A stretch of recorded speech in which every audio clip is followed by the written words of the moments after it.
I'm Nicola Domino, and these are the top tech headlines for today.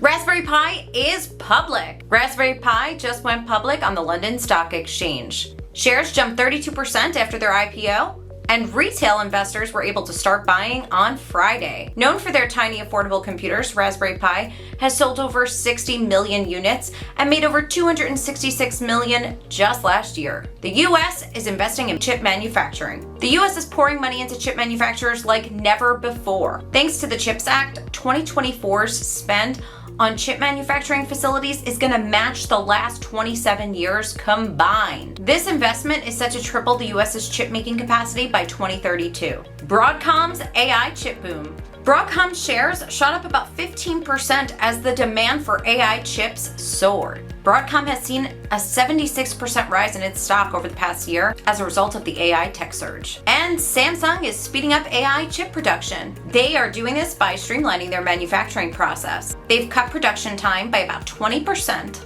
combining memory, chip, foundry, and packaging services. With AI tech booming, Samsung is ready to meet the demand. That's it for your top tech headlines today. Come back soon, we'll have more.